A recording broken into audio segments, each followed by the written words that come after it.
सबसे पहले बात दुनिया भर में टॉप ट्रेंडिंग न्यूज की। खबर यह है कि इंटरनेशनल क्रिमिनल कोर्ट ने रूस के राष्ट्रपति व्लादिमीर पुतिन के खिलाफ अरेस्ट वारंट जारी किया है। कोर्ट ने कहा कि पुतिन ने यूक्रेन में वॉर क्राइम किया, वो यूक्रेनी बच्चों के अपहरण के लिए जिम्मेवार है। बड़ा सवाल है कि क्या पुतिन के खिलाफ आईसीसी का ये अरेस्ट वारंट न्यूक्लियर वॉर का कोई ट्रिगर है?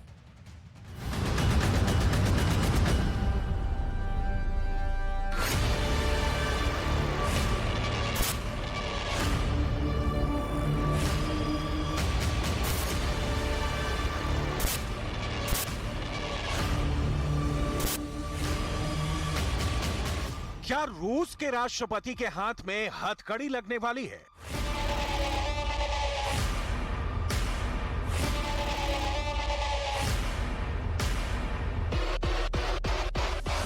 क्या व्लादिमीर पुतिन गिरफ्तार होने वाले हैं? क्या पुतिन सलाखों में कैद होने वाले हैं?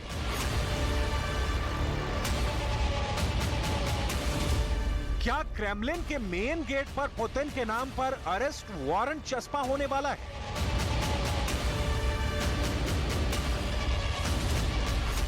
आईसीसी यानी इंटरनेशनल क्रिमिनल कोर्ट ने रूस के राष्ट्रपति व्लादिमीर पुतिन के खिलाफ अरेस्ट वारंट जारी किया है। इंटरनेशनल क्रिमिनल कोर्ट के इस फैसले के बाद पुतिन इंटरनेशनल हेडलाइन बने हुए हैं। इस फैसले पर पुतिन की क्या प्रतिक्रिया है, पूरी दुनिया इसे जानना चाहती है। अमेरिका में लोग टीवी पर पुतिन से जुड़ी खबरें देख रहे हैं। ब्रिटेन में लोग इस फैसले के खिलाफ रूस के बयान को सुन रहे हैं। फ्रांस में लोगों के कान समाचार चैनलों पर लगे हैं। एस्टोनिया में रूस के समाचार चैनल को लाइव देखा जा रहा है। रोमानिया में लोग पुतिन के रिएक्शन जानना चाहते हैं। पोलैंड में अखबारों से लेकर टीवी चैनल तक पुतिन ही पुतिन है। वजह है इंटरनेशनल क्रिमिनल कोर्ट का फैसला। आईसीसी ने पुतिन के खिलाफ गिरफ्तारी का वारंट जारी करते हुए पुतिन पर आरोप लगाए हैं कि पुतिन ने यूक्रेन में वॉर क्राइम किए हैं। पुतिन यूक्रेन के बच्चों के अपहरण और निर्वासन के अपराध के लिए जिम्मेदार हैं। वहीं रूस ने युद्ध अपराधों के आरोपों से इनकार किया है।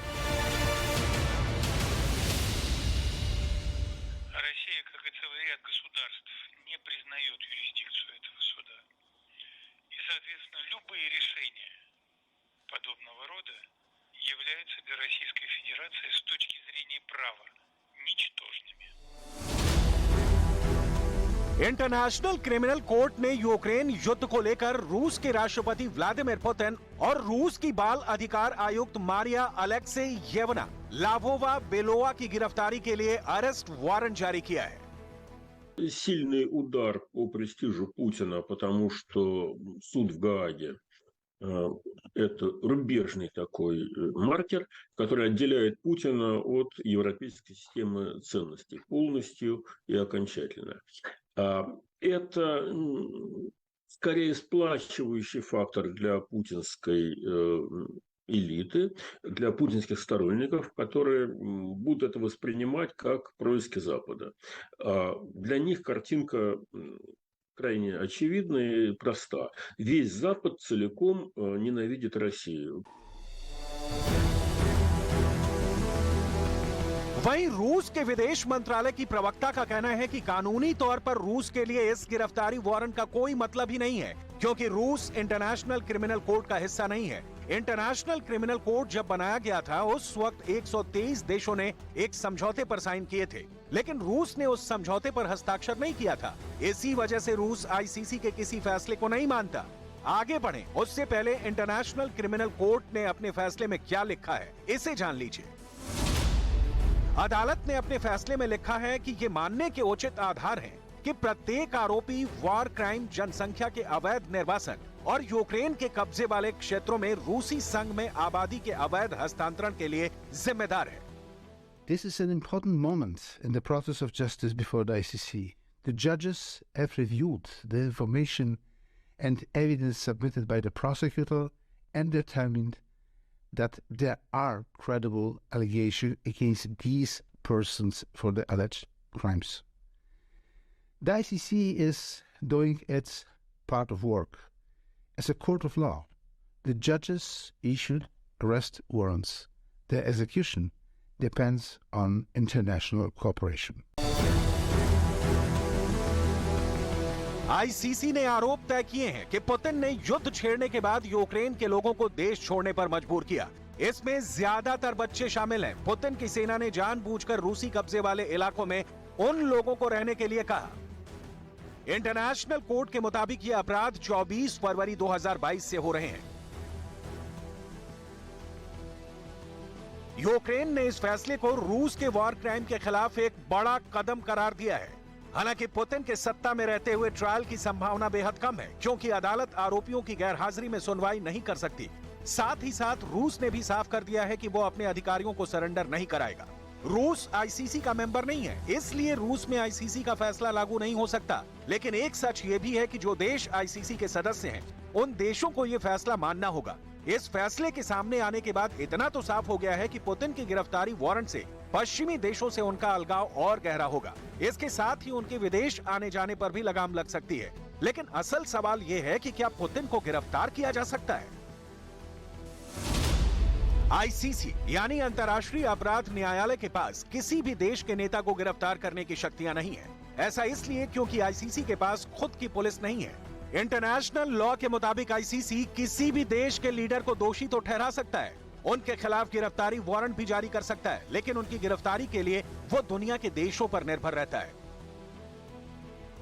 सीधा मतलब है कि रूस के लिए इस वारंट का कोई मतलब नहीं है। जानकारों की माने तो जब तक रूस में सत्ता परिवर्तन नहीं होता है, तब तक पुतिन के खिलाफ आईसीसी में ट्रायल संभव नहीं है। लेकिन इस फैसले के बाद पुतिन का गुस्सा 7वें आसमान पर पहुंच सकता है। पुतिन के हाथ परमाणु बटन तक पहुंच सकते हैं। पुतिन परमाणु बटन भी दबा सकते हैं।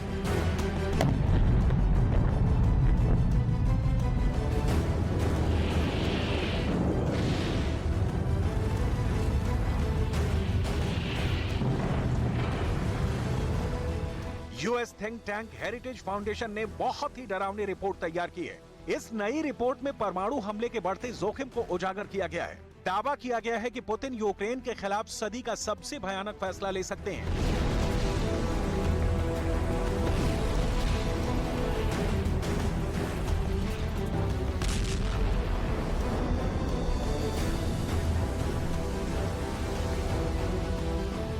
नई रिपोर्ट में पुतिन के परमाणु हथियारों की ओर मुड़ने की बात कही गई है। परमाणु हथियारों की ओर मुड़ने का सीधा मतलब है परमाणु युद्ध।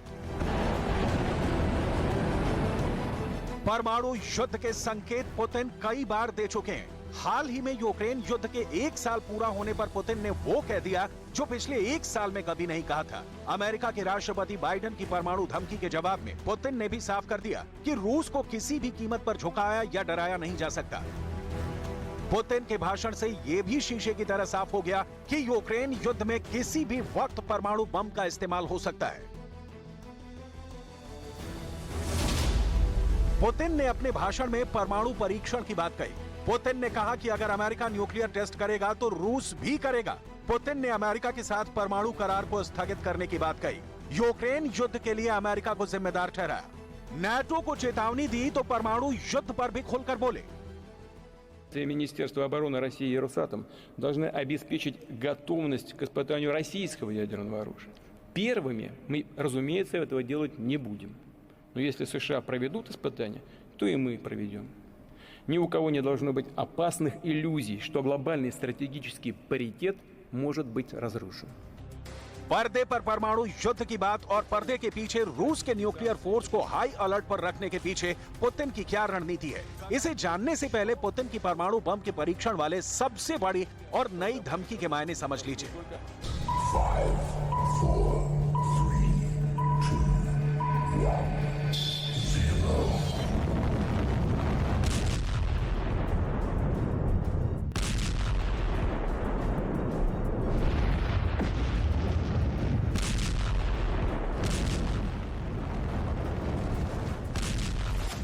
सुप्रीम कमांडर से ग्रीन सिग्नल मिलेगा, बटन दबेगा, जमीन के अंदर आग लगेगी, धरती कांप उठेगी, धुआं उठेगा, पलक झपकते ही आसमान जलने लगेगा। गगनभेदी शोर गूंज उठेगा।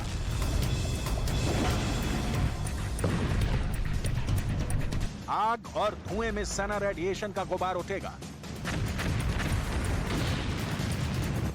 रूस के परमाणु शस्त्रागार में एक और परमाणु हथियार बढ़ जाएगा।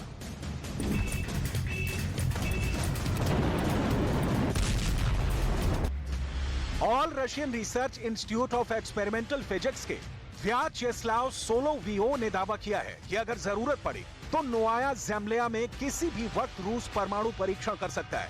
व्याचेस्लाव सोलोवियाव का यह दावा पुतिन की धमकी से 100% मेल खाता है। नोवाया ज़ेम्लिया परमाणु परीक्षण स्थल रूस की सबसे बड़ी न्यूक्लियर टेस्टिंग साइट में शामिल है। नोवाया ज़ेम्लिया रूस के उत्तर और यूरोप के पूरब उत्तर में आर्कटिक महासागर में एक द्वीप समूह है। नोवाया ज़ेम्लिया मॉस्को से करीब 2000 किलोमीटर दूर है। साल 1954 में पहली बार नोवाया ज़ेम्लिया परमाणु परीक्षण स्थल को तैयार किया गया था। 1990 तक रूस यहां 132 मर्तबा परमाणु परीक्षण कर चुका था। साल 1961 में यहीं रूस ने आज तक का सबसे शक्तिशाली परमाणु बम जार बम का विस्फोट किया था। अमेरिका के साइंटिस्ट मान रहे हैं कि अगर रूस परमाणु युद्ध की तरफ आगे बढ़ता है तो उसे 3 स्टेप में अंजाम दे सकता है और पहला स्टेप परमाणु परीक्षण का होगा। सवाल है कि क्या परमाणु हमले का पहला राउंड शुरू होने जा रहा है? पुतिन की न्यूक्लियर वॉर टास्क लिस्ट में पहले नंबर पर नया परमाणु परीक्षण है। दावे के मुताबिक परमाणु परीक्षण की तैयारी 100% पूरी है। टास्क लिस्ट में दूसरे नंबर पर टैक्टिकल न्यूक्लियर बम से अटैक है, जिसके लिए रूस की न्यूक्लियर फोर्स 24 घंटे तैयार रहती है। टास्क लिस्ट में तीसरे नंबर पर बड़ा परमाणु हमला है, जिस पर सिर्फ और सिर्फ पुतिन ही आखिरी फैसला लेंगे। परमाणु युद्ध के लिए रूस की तैयारी कितनी पूरी है, इसे उसके नए मूवमेंट से समझ सकते हैं। काला सागर में रूस की नौसेना ने नोवरोसिस्क बेस से अपना सबसे बड़ा जंगी जहाज प्योत्र मर्गोनोव काला सागर में भेज दिया है। खतरनाक युद्धपोत ही नहीं बल्कि 3 पनडुब्बियां भी काला सागर में दाखिल हो चुकी हैं। ये कोई ऐसी वैसी पनडुब्बियां नहीं है, बल्कि परमाणु हथियार ले जाने वाली मिसाइल से लैस पनडुब्बियां हैं। इसके अलावा नॉर्वे की इंटेलिजेंस सर्विस ने एक डरावनी रिपोर्ट जारी की है। नॉर्वे की इंटेलिजेंस सर्विस का दावा है कि रूस ने परमाणु युद्ध के सीक्रेट प्लान को समंदर में आगे बढ़ा दिया है।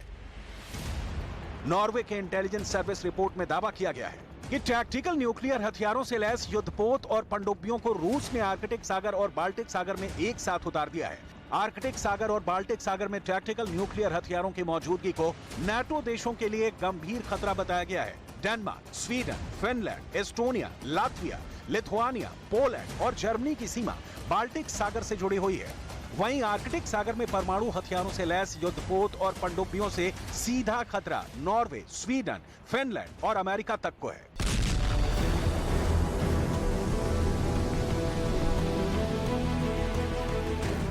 पुतिन का मूड कैसा है, यह उनकी नई धमकियों से साफ हो जाता है। पुतिन ने साफ साफ शब्दों में चेतावनी दे रखी है कि यूक्रेन को जितनी लंबी दूरी की मिसाइलें दी जाएंगी, रूस खतरे को अपनी सीमा से उतना ही दूर कर देगा।